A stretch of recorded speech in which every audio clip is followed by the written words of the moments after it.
I'm Pantanowitz. I'm an electrical and biomedical engineer. I studied and lecture at Wits University in engineering and in medicine. I work in industry as an entrepreneur and a prototype of new startups in all things technology. And I'm a faculty member at Singularity University, the California-based think tank. My initial interest in AI and robotics was cultivated, I believe, through my childhood when I became more and more intrigued with technology. And that really lit a spark for me around interest in the space, but what really cultivated it was my time in engineering at Wits University when I really started to engage deeply in this field. And it was through prototyping new pieces of technology, being able to kind of wield the very magic that I'd been so intrigued about in the universe to create something new that really got me intrigued and interested in this space. Biomedical engineering for me is a way to use engineering principles to solve both medical and health related problems. So we effectively apply engineering principles into the medical domain. This for me was so interesting because I had been struggling with a personal medical condition myself, and I was therefore motivated by the idea that I could use these technologies to help others. Not only has biomedical engineering for me created that opportunity, but it's also kept me incredibly intellectually stimulated because it brings together a number of domains, all from technologies of various disciplines. And at the nexus of all of these is biomedical engineering. It consists of medicine, engineering, as well as your basic natural sciences.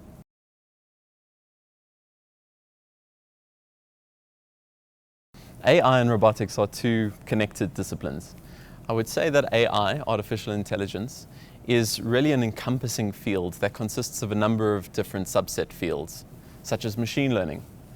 In AI, we're looking at how to generally replicate functionality of the human brain in the technological domain. So machine learning is all about how a machine can learn without necessary human intervention to replicate a task that a human being often or ordinarily would do with specialist knowledge. Robotics, I believe, is more about creating agents out into the world, or in other words, the ability to create something that acts in a world.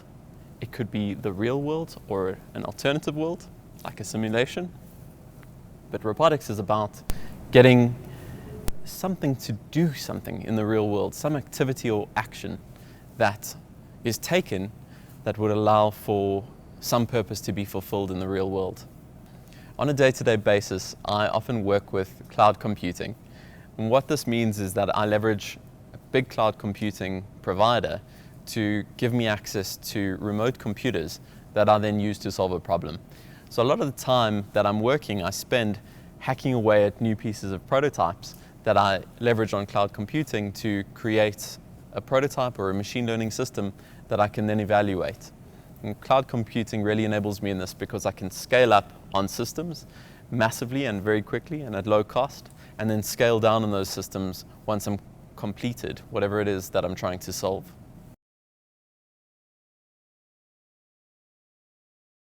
My current area of expertise and focus consists of a number of pillars. In industry, I've been working in developing new prototype pieces of technology or software that fulfill a specific industry need.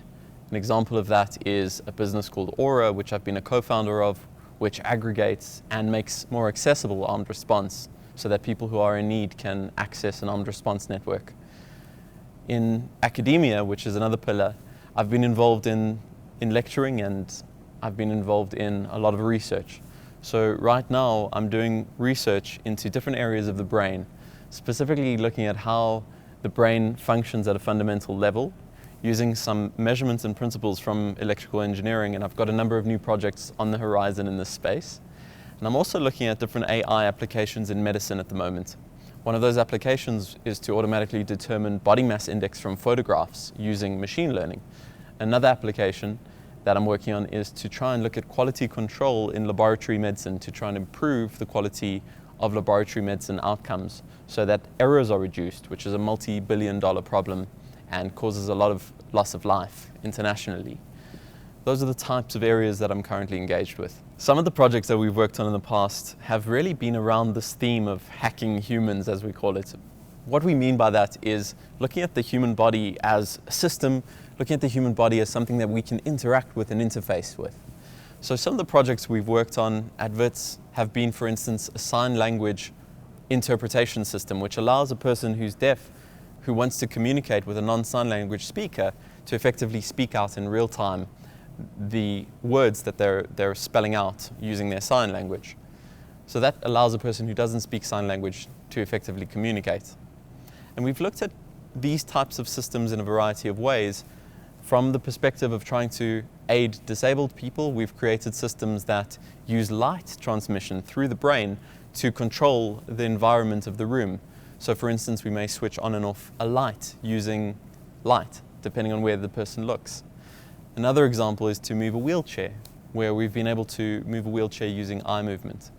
But I think our most proliferant or highly regarded or impactful project has been the Brain to Net project, where we were able to connect up a human brain to the internet in real time. And in this project, we were able to live stream electroencephalogram or EEG signals onto the internet in real time, effectively freeing up a person from the confines of a hospital if they're trying to be diagnosed with something.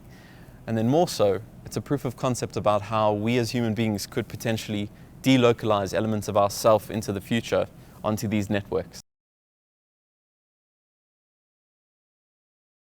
We sometimes say that tech is slow until it is sudden, and actually deceptively so. And the reason for this is that when technology advances, it starts off almost seemingly disappointingly. It may come into our lives in a very cumbersome way, and we don't really regard it highly. In fact, sometimes we laugh at it because technology seems so primitive. But then what inevitably seems to happen is, as the technology starts to grow and accelerate in this exponential way that technology does through its growth trajectory, what we find is it crosses from being deceptive to being utterly game-changing. And that's really what we say when tech is slow until it is sudden. It may seem to be slow, and all of a sudden there's this massive ramp up where not only the utility increases, the efficacy of the technology increases and the impact on our lives increases, but the price also decreases. It becomes democratized and the technology spreads massively. So that's really what we mean.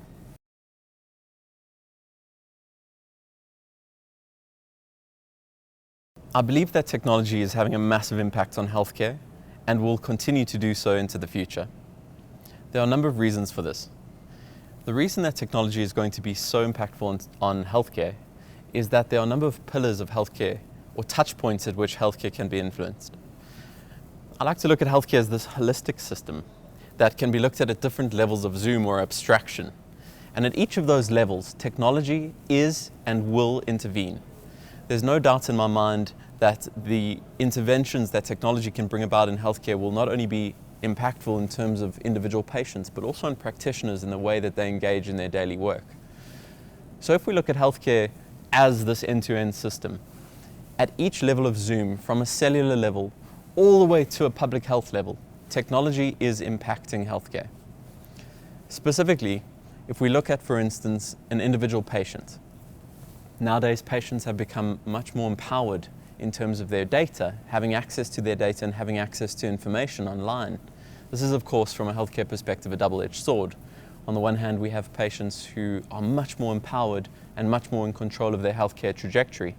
On the other hand, it's causing greater stress to patients and potentially to clinicians, because patients may be misdiagnosing themselves with information that they receive online. So there really is this duality that's happening in the healthcare space because of this democratization of information.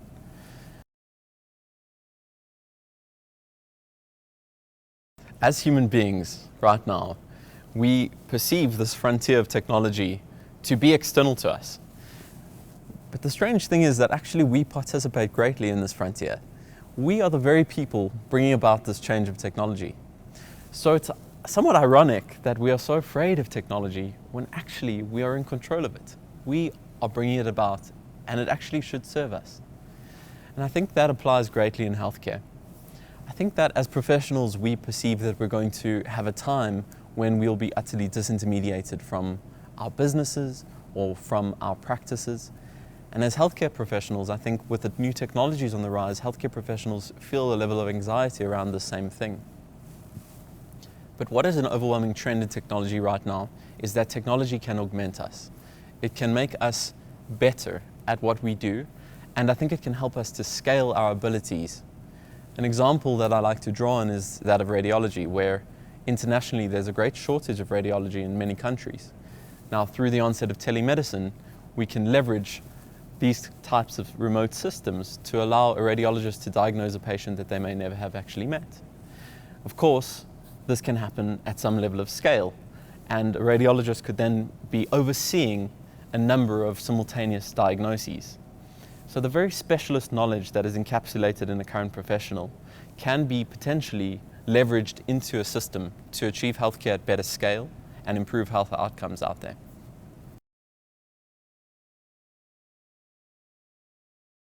So one of the most fascinating things about technology right now is that it democratizes. Technology not only becomes cheaper, but it also starts to proliferate. As long as it's a good technological idea, it spreads through our society. What's truly remarkable about this is it means access to technology and the barrier to obtaining and leveraging technology starts to diminish. That is truly exciting. If we imagine our current world where people are living remotely with little access to technology, through the onset of technologies of telecommunications and of computing, those people can truly access technology with this new frontier of democratization. And that means that they can start participating in this innovation wave. They can be solving their local problems unique to them through technologies. Now, this is truly amazing because if we think about these microcomputers, Raspberry Pis for instance, the cost of a Raspberry Pi has come down dramatically and the computational ability of it has been increasing. This means that a person can go and take one of these mini computers and start hacking away with it, creating a system with it, and changing their lives with it. And if they are able to cotton onto something that enables them, there's no reason why it wouldn't enable other people as well. So there really is this wave of innovation that is possible. And all we have to do is solve those fundamental barriers to innovation. And I believe the only fundamental barriers to innovation are satisfying the basic human needs that people have. And once that is solved, innovation can begin.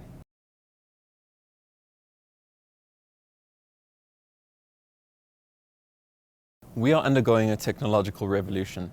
So the best way for us to leverage this technology is for young professionals who are engaged in their work to access the technology by identifying opportunities in their daily lives. Technologists are not generally always at the coalface of whatever problem a young professional or professional out there is trying to solve.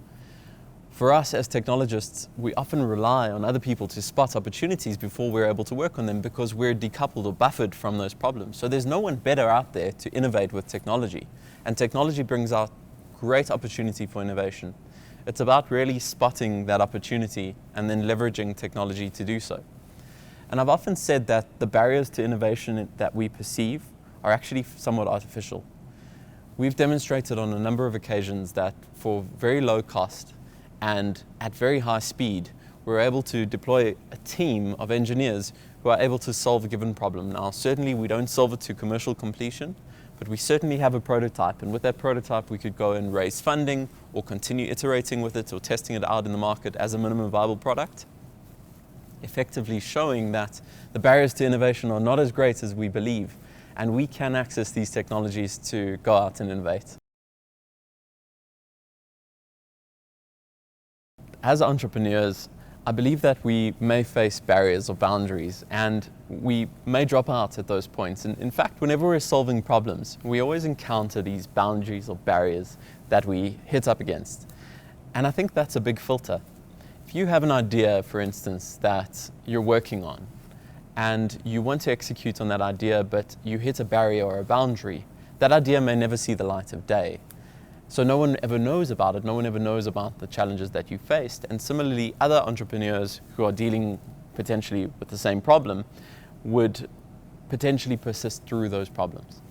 And what that means is that these filter events that tend to stop us, that tend to impede us, if we don't persist through them or find a way around the problem, through the problem, or over the problem, whatever it may be, we end up potentially obliterating that idea and never having that idea released into the market or into reality. Now, I think this is something that entrepreneurs face a lot. They face these boundaries and barriers. And the ones who are able to persist and create whatever it is they're trying to create despite these challenges are the ones who end up having their ideas see the light of day. And the ones who don't, we never really hear about. So I like to think about Aura, this business that we started, which is basically democratizing access to armed response in South Africa. Aura is effectively about trying to solve the problem of crime using technology. In creating Aura, there were all sorts of barriers that could have resulted in Aura becoming extinct as an idea from the market. But through persisting through those challenges, for instance, there were challenges on the supply side. We were told we would never get anyone to supply this specific type of structure. We were also told that the technology was going to be very challenging. And we were told that commercializing it would be very challenging. And despite all this feedback, we found a way through, and we've managed to launch this business into the market. And I think it's all about crossing those barriers. I think if we're ever innovating, if we're ever working towards solving a market problem or finding a solution to something, I think it's so essential for us to make measurements of whatever problem we're trying to solve. And I think we often neglect to make sufficient measurements and test our hypotheses out there. We make assumptions. And one of the big risks of this is that we because we're so enamored or convinced about our position or idea, we don't necessarily get enough data points. And that ultimately may lead to us going down a wrong path. And because we are constrained in the real world in terms of resources, because time is finite, and because money is finite, we end up going down a path that becomes very costly to us in the long term. It's almost a path that we can't come back from.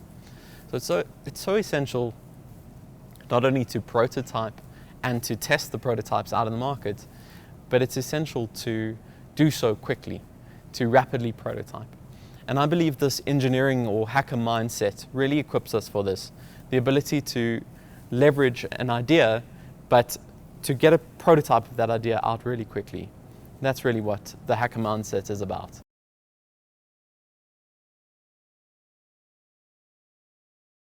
To date, we've seen remarkable impact on our lives from technology. I believe, nowadays, instead of going out and seeking the world, we're finding ourselves in a world where the world seeks us. We're able to access technology to provide us with things that we need in a given moment, to provide us with transport. And it's almost like the world is seeking us instead of us seeking the world. I think this trend is going to continue.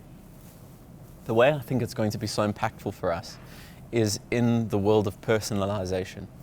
I think we're already living in a fairly personalized world where, as the world is seeking us, it also knows what we desire, what we want, what we need to get at that moment. And I think from a lifestyle and healthcare perspective, this is going to continue to a state of hyper-personalization. What this really means is that instead of us going out and seeking out healthcare interventions, we may be living in a world where through our daily lives, through our general actions, we're non-invasively measured. Non-invasively means we're measured without it interfering with our activities or our lives. We don't necessarily need to have a needle prick to have something measured about our blood. And through that process of having these non-invasive measurements, we're going to, in the background, have data systems which will analyze what we need and what needs to be done to intervene with our health, and then potentially even access the supply chain to get that to us. And I think this is going to be a trend for AI. I love this idea that we as people can have an idea and then bring that idea about into the real world. It's almost like through having an idea, we can extend our own nervous system, our own neurology out into the world. So for me, what keeps me inspired is that idea that we can create new things in this world and that we don't have to necessarily rely on the world as we see it. We can wield it. We can wield technology to change the world as we see it. And that's incredibly empowering. So every day when I get up, I'm excited by the opportunity to engage with technology, to try and solve problems, and to look at how these problems can actually go and change our society. And that to me is an incredibly exciting frontier.